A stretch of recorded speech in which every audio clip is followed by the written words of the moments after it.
En el último año, más inversores dicen, dejemos las acciones, invirtamos en metales como oro, plata y cobre. El año pasado, en 2025, la bolsa subió un 16% y el cobre subió un 42%. El cobre es llamado Doctor Cobre por Wall Street para diagnosticar la salud económica de los Estados Unidos. Antes, si el cobre subía, la economía crecía. Si bajaba, la economía se encogía.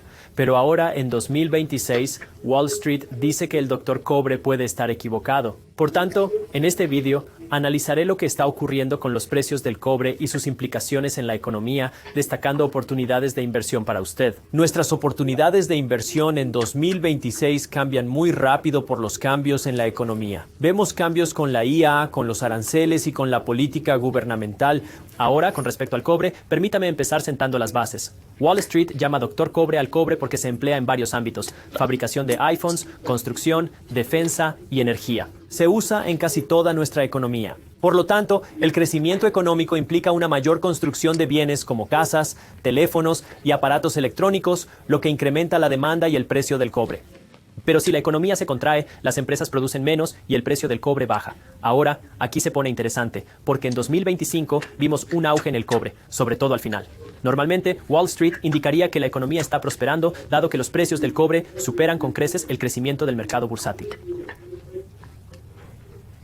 Sin embargo, esa no es la narrativa actual. Hoy, Wall Street dice, tengan cuidado porque podría estar sucediendo algo tras bambalinas. Por eso, es crucial investigar más para entender el aumento en los precios del cobre. En el pasado, los precios del cobre subían porque toda la economía estaba creciendo y las empresas de toda la economía necesitaban más cobre, pero eso no es lo que estamos viendo suceder hoy. Hoy, los precios del cobre aumentaron por 3 motivos. Una cantidad inusual de cobre es consumida por ciertas industrias especializadas. Para sostener el avance de la inteligencia artificial, se necesitan más centros de datos que consuman 10 veces más cobre que la nube. Estos centros de datos requerirán millones de toneladas de cobre en los próximos años para su funcionamiento. Antes la demanda subía con la economía. Hoy son estas 7: Alphabet, Amazon, Tesla, Microsoft, Meta, Nvidia y Apple las que construyen más IA, más centros de datos, más de esta tecnología nueva que requiere mucho más cobre, pero la otra economía no. Ahora el S&P 500 es un grupo de las 500 empresas más grandes del mercado de valores, pero lo que estamos viendo es una divergencia entre el MEI 7, que son estas 7 empresas más grandes, y luego las otras 493 empresas. Estas 7 empresas solas, que han sido un gran motor de la compra de cobre, representan alrededor de 1/3 del S&P 500, y las otras 493 empresas son los otros 2/3, el 66-67%. Pero eso no es todo. Vemos una diferencia en cómo crecen estas empresas. Se espera que estas 7 empresas, el MAC 7, crecieran un 17% en 2025, mientras que las otras 493 empresas crecieron solo un 9% en ganancias en 2025. Esto nos dice que el crecimiento en la bolsa o en metales como el cobre podría no ser porque toda la economía crezca. Podría ser solo porque algunas empresas crecen, lo que significa que la economía depende más de unas pocas empresas. Lo que significa que si a una le va mal, puede tener un efecto dominó en el resto de la economía. Esto me lleva al número 2. Lo de China es único porque su economía se está contrayendo. Los precios de la propiedad se han reducido a la mitad en los últimos años. La manufactura está en contracción, pero China ha estado adquiriendo más cobre, no menos. La razón es que a pesar de que la economía se está contrayendo, el gobierno chino está invirtiendo en energía en China. Están apostando fuertemente a convertirse en el principal productor mundial de vehículos eléctricos, de baterías, paneles solares y tecnologías de energía limpia. Y así están acaparando una gran cantidad de cobre para lograrlo. De nuevo, algo un poco anormal. No están comprando este cobre porque su economía esté creciendo. Lo compran porque el gobierno está apostando fuertemente a que esto les permitirá ser el líder global en energías alternativas. Y luego tenemos la tercera razón, la cadena de suministro y los aranceles. En 2025, el presidente Trump impuso grandes aranceles a la importación de cobre de otros países del mundo como China. La razón es por preocupaciones de seguridad nacional. Sabemos que necesitamos cobre para producir todo. Teléfonos, energía, defensa, muchas empresas necesitan cobre, casas. Y si estamos dependiendo de China para conseguir este cobre, y China nos dice que no hay más cobre para nosotros, nuestra economía entraría en un estancamiento total. Y esto dice el presidente Trump: pondremos aranceles a este cobre, así más empresas se incentivan a obtenerlo de Estados Unidos. Así reconstruimos nuestra cadena de suministro de cobre en Estados Unidos. Así seremos independientes de China. Tenemos los yacimientos de cobre en Estados Unidos para hacerlo, solo que no tenemos la cadena de suministro todavía, porque nuestra demanda de cobre es aproximadamente el doble de nuestra oferta de cobre aquí en los Estados Unidos. Pero aquí se pone más interesante porque cuando las empresas supieron de los aranceles al cobre, ¿qué hicieron? Compraron mucho cobre antes de los aranceles, así que las empresas en los Estados Unidos comenzaron a acaparar tanto cobre como fuera posible, lo que significó que la demanda de cobre se disparó, no porque necesitaran más cobre, sino porque no querían pagar los aranceles del cobre. Así que las empresas compraron todo este cobre y ahora está en almacenes en Estados Unidos esperando usarse. Así que la demanda de cobre se disparó, haciendo subir el precio porque las empresas no querían pagar aranceles y ahora hay poco cobre disponible. La oferta de cobre bajó porque se retiró de la economía y ahora los proveedores dicen: producimos más cobre, y están trabajando para producir más, y las empresas dicen: tenemos todo el cobre que necesitamos en un almacén, esperando ser usado. Y aquí hay un gran signo de interrogación sobre qué pasará con el precio del cobre en 2026. ¿Van a bajar los precios del cobre una vez que se arregle la cadena de suministro y empecemos a ver más oferta de cobre?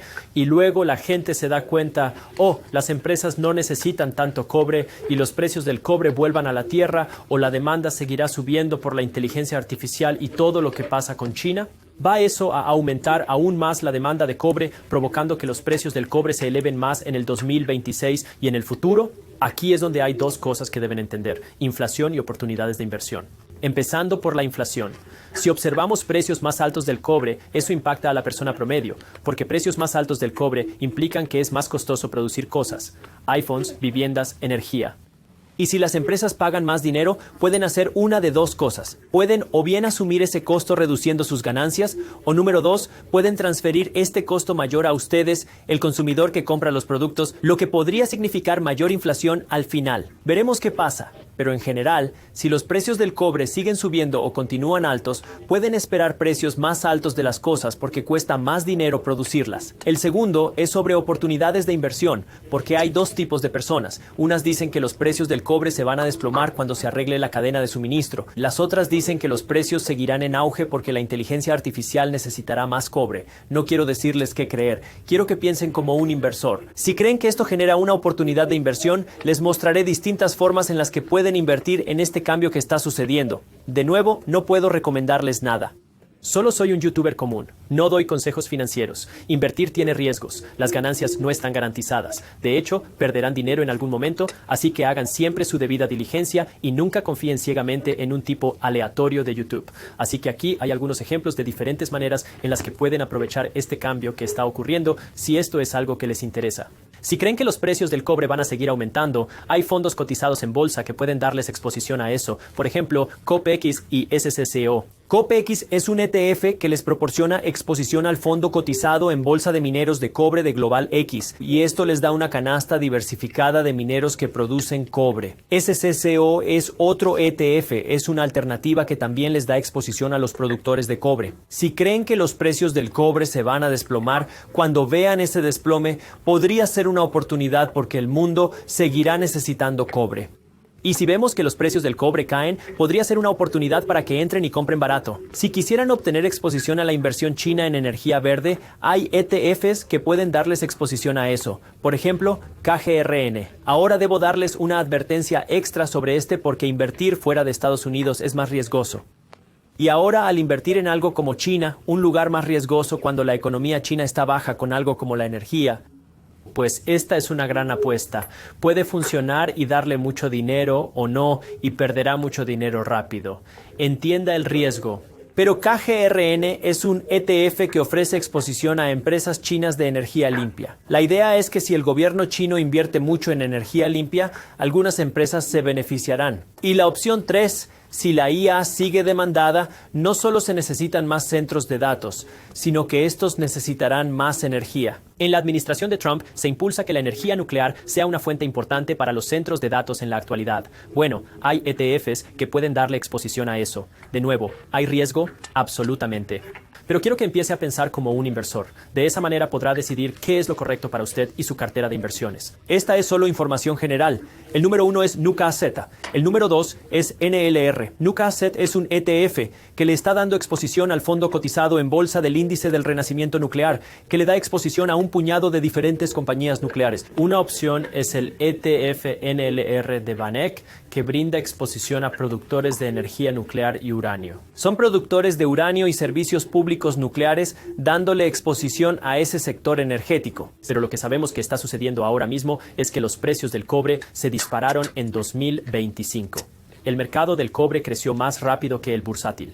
Generalmente, precios altos del cobre significarían que nuestra economía en general está creciendo porque usamos cobre en todo, desde casas hasta electrónica, pasando por energía y defensa. Pero esta vez estamos viendo algo un poco diferente. Wall Street está diciendo, oye, este doctor cobre no nos está dando un diagnóstico de salud general como solía hacerlo. Y hay 3 razones para eso.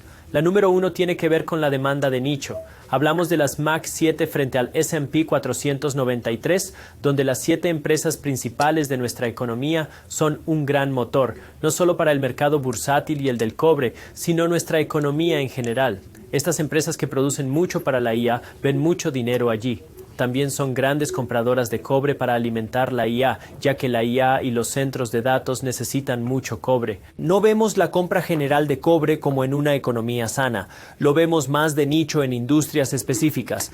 Luego está China. Su economía se está frenando. Su manufactura se está desacelerando. Su mercado de la vivienda se está desacelerando. Pero han estado comprando mucho cobre porque quieren hacer una gran inversión para ser el líder mundial en energía verde. El gobierno chino compra cobre a pesar de la desaceleración. Luego tiene que ver con la cadena de suministro y los aranceles. La administración Trump puso aranceles enormes al cobre. Cuando las empresas oyeron de estos aranceles, ¿qué hicieron? Compraron mucho cobre. Este aumento de la demanda impulsó el precio del cobre aún más alto.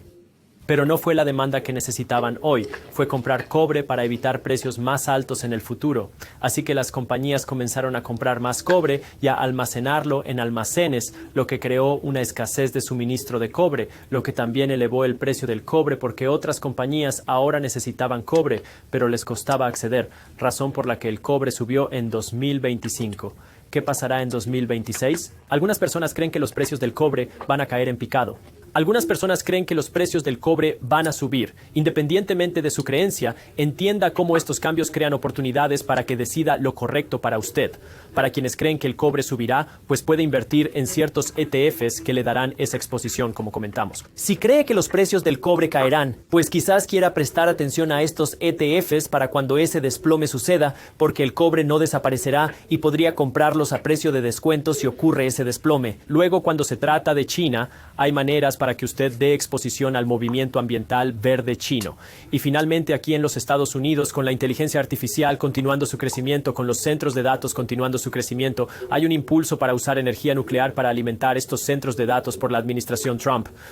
Si eso sigue creciendo, bueno, eso beneficiará a la industria nuclear y hay ETFs que pueden darle exposición a esa industria nuclear. Gracias por mirar. Si le gustó este video, el mejor agradecimiento es una referencia. Compártalo con un amigo, familiar, colega o inversor. Así podemos seguir difundiendo esta educación financiera. Gracias.